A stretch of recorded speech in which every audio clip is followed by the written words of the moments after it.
Olá, meu amigo, olá, minha amiga. Eu sou o tio Peru da Química e sei que neste momento você está só. Aliás, estava, porque agora estamos juntos e assim ficaremos até a sua vitória com determinação, organização, paciência e muita garra. Vamos juntos? Agora, hoje nós vamos abordar um capítulo bem legal, bem tranquilo, que é propriedades da matéria. Nós vamos estudar os 3 estados físicos: sólido, líquido e gasoso e suas características. Vamos estudar a sua forma, seu volume, entalpia e entropia. Entropia, professor? Isso mesmo, fique tranquilo, você vai entender com facilidade. Vamos começar? Bom, eu vou começar estudando o estado sólido com você. O estado sólido ele tem forma fixa e volume fixo. Observe no vídeo comigo. Se eu pegar 3 barras de ouro e colocar num recipiente qualquer, as 3 barras de ouro continuam com o mesmo volume e a mesma forma. Ou seja, vamos comigo junto. Significa que se a temperatura permanecer constante, a forma e o volume do sólido também permanecem constantes. E agora nós vamos estudar a energia. A energia do sólido é mínima. E a entropia, agora você vem comigo, entropia. Entropia é uma grandeza termodinâmica que mede o grau de desorganização. Então, entropia é o grau de desorganização. Aí você pergunta: professor, como é que está o meu quarto hoje? Eu vou dizer, seu quarto hoje está muito entrópico, quer dizer, bem desorganizado. Observe no vídeo comigo, olha uma substância sólida. Observe que as suas partículas estão presas no retículo. Elas estão presas no retículo. Então elas têm um movimento muito pequeno, ou seja, elas vibram no mesmo lugar. Elas não se movimentam, vibram no mesmo lugar. Então é um estado sólido com pouca energia e também é bem organizado, ou seja, a entropia é mínima. Então ele tem uma energia mínima, porque as moléculas apenas vibram, as partículas vibram, e ele também é bastante organizado, ou seja, a sua entropia é mínima. E o estado líquido? O estado líquido, como você pode ver na tela, tem forma variável. Ele assume a forma do recipiente que ele está, mas o seu volume, volta comigo, o seu volume é fixo, ou seja, se você tiver 1 litro de leite e colocar numa panela de 5 litros, você vai continuar tendo 1 litro de leite, então o volume é fixo. E agora, energia e entropia. A energia do líquido, ela é média e a entropia também é média. Observe no vídeo comigo. As moléculas do líquido se movimentam. Elas vibram e também se movimentam. Por isso é que o líquido assume a forma do recipiente que ele está. E a sua entropia é média.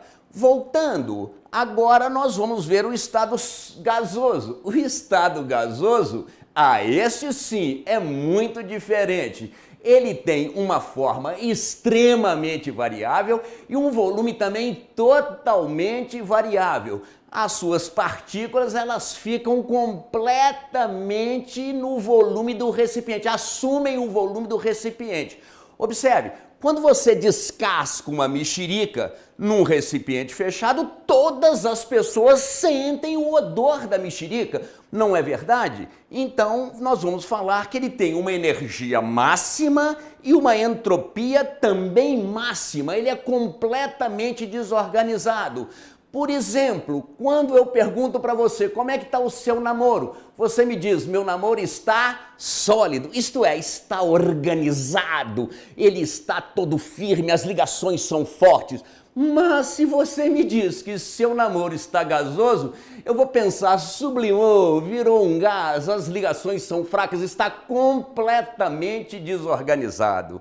Bom, vistos os estados físicos, vistos as suas características, nós vamos para a tela ver o resumo de tudo que nós falamos. O sólido tem forma fixa e volume fixo, enquanto ele tem uma energia mínima, lembra? As moléculas apenas vibram, não se movimentam, e tem uma entropia mínima, ele é bastante organizado, as suas ligações são fortes. O estado líquido ele tem forma variável mais volume fixo, portanto a sua energia é média, as moléculas se movimentam, e a sua entropia também é média. O estado gasoso não, o estado gasoso é completamente desorganizado. Ele tem forma variável, ele tem volume variável, ele tem energia máxima, as moléculas se chocam com as paredes do recipiente e tem também uma alta entropia, bastante desorganizado. Vistos os estados sólidos, nós vamos estudar agora as mudanças de estado físico. Sólido para líquido, líquido para gás. Observe, esses processos são processos endotérmicos. Endotérmicos, professor? O que é isso? Endotérmicos, você já ouviu o prefixo endo. Endo significa para dentro, você vai fazer uma endoscopia, um exame por dentro. Endotérmico significa absorvem calor. Então o sólido para passar para líquido, para passar para gás, eles devem absorver calor. Então são processos endotérmicos. E vamos estudar também a volta.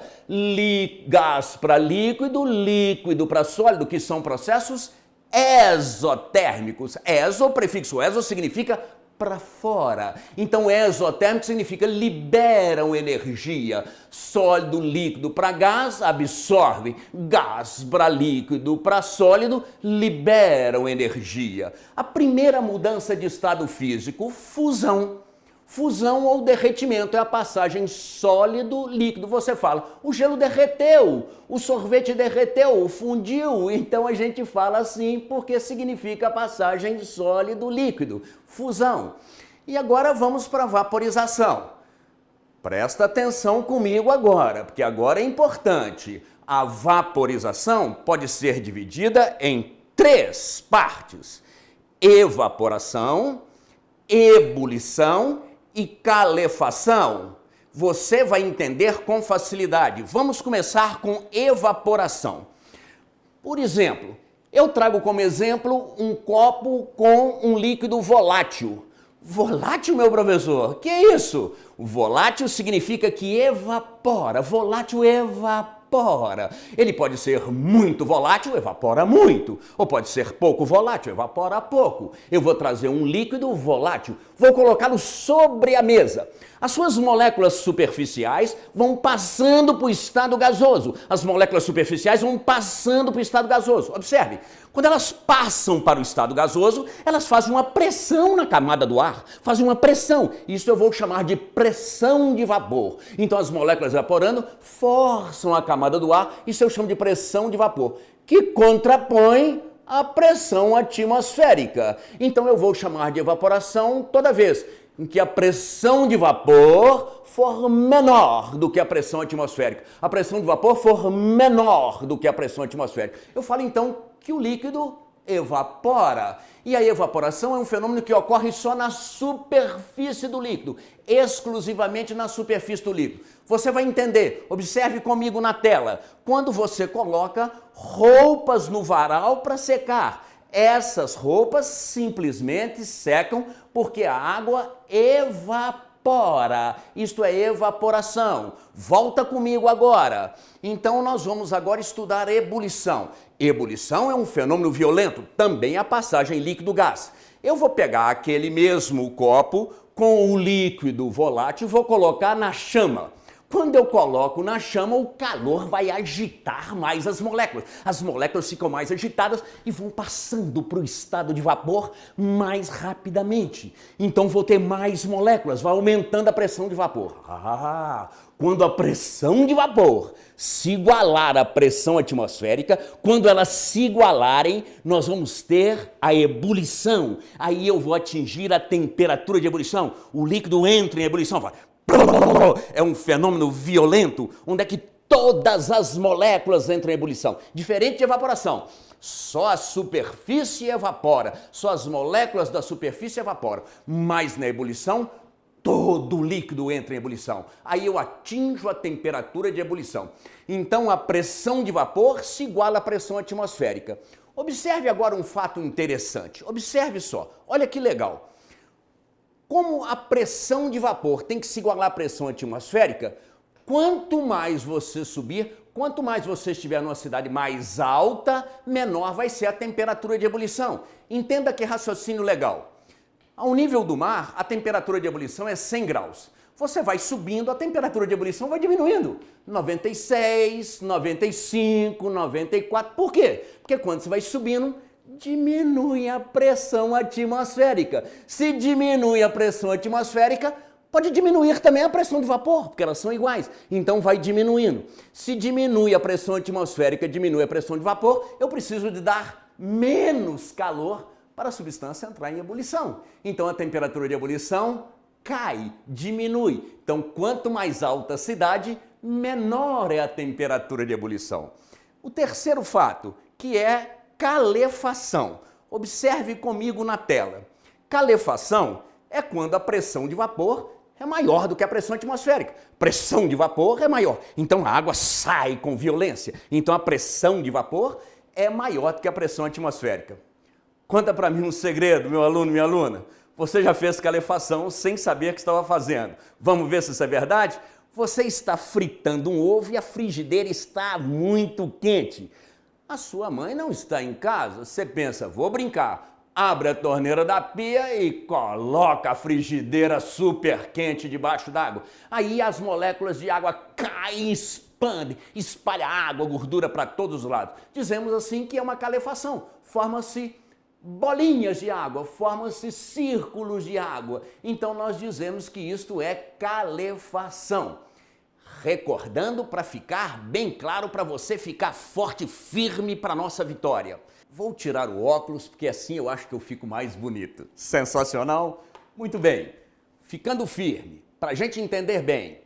Evaporação, quando a pressão de vapor é menor do que a pressão atmosférica. Pressão de vapor menor do que a pressão atmosférica.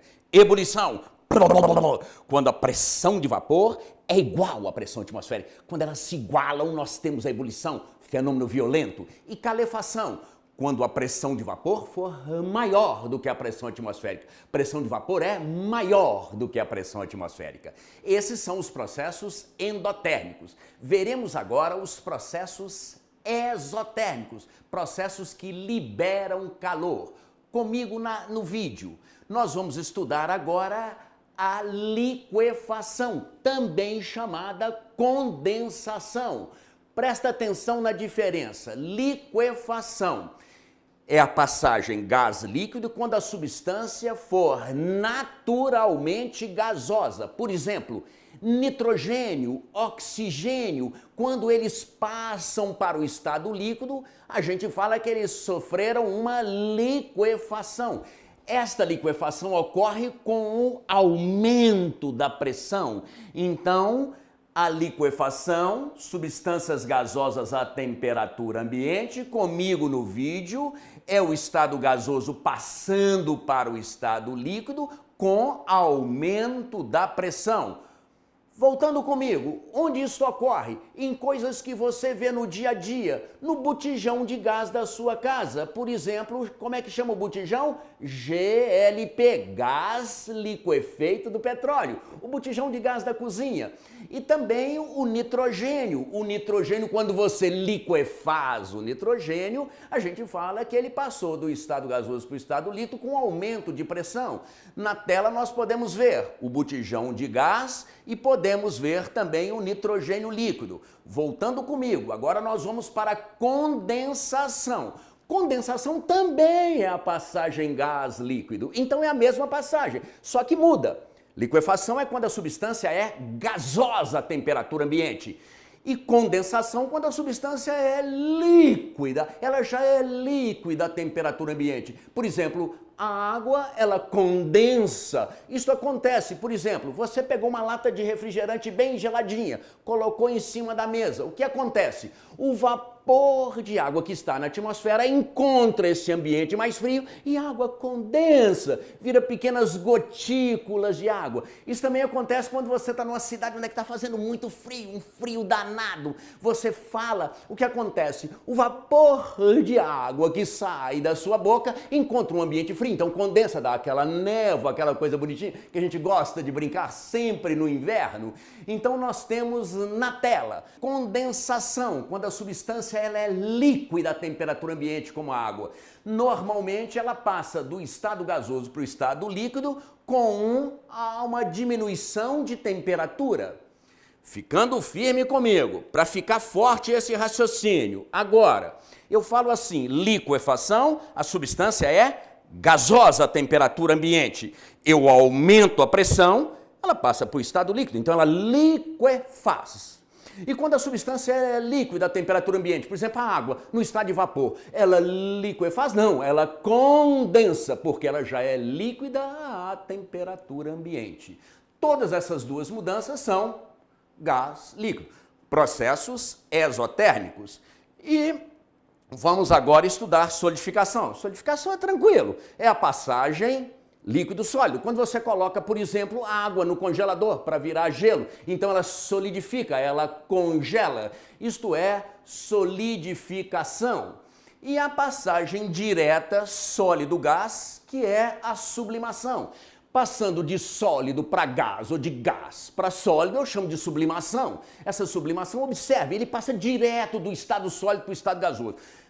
Presta atenção, se ele passa direto do estado sólido para o estado gasoso, significa que as suas ligações são muito fracas, porque afinal de contas, estado físico nada mais é do que a distância entre as partículas. No sólido as partículas estão muito próximas, no líquido mais afastadas e no gás mais afastadas ainda. Então se ele passa direto do estado sólido para o estado gasoso, porque suas ligações são muito fracas, são muito frágeis, então ele passa direto para o estado gasoso. Quais são as substâncias que a gente conhece que passam direto do estado sólido para o estado gasoso à temperatura ambiente? Iodo. O iodo sólido, ele sublima. Olha comigo no vídeo, ele forma um vapor violeta lindo, lindo, lindo, lindo. Ainda no vídeo nós podemos ver o gelo seco, que é gelo seco. É uma pedra de gelo, a gente fala gelo seco porque ele não é feito de água, ele é gás carbônico, ele sublima. Você já deve ter ido em algum show. Nesse show, o que aconteceu? Tinha uma névoa, uma fumaça para dar um ambiente legal. Essa névoa normalmente é o gás carbônico, que ele era gelo seco e sublimou. Então era uma barra de gelo seco sublime e dá aquela névoa. Tanto que você, às vezes, sente aquela névoa e jogam as luzes, fica muito bonito o ambiente. Isso é o gás carbônico. Agora, quando você for em show, você vai lembrar da gente, porque você vai lembrar dessa névoa. Então, isso é sublimação. Então, meu aluno e minha aluna, terminamos assim a primeira parte de propriedades da matéria. Foi legal, não foi? Eu adorei estar com você. Estamos agora iniciando a sua caminhada para o sucesso em Química. O que você vai fazer agora? Assistir outra aula? Não. Descanse um pouco, pegue o material didático, faça os exercícios. A hora que você acabar de fazer os exercícios, me chame. Estou aqui à sua disposição. Sempre me chame. Estarei sempre à sua disposição. Até a próxima. Um grande beijo.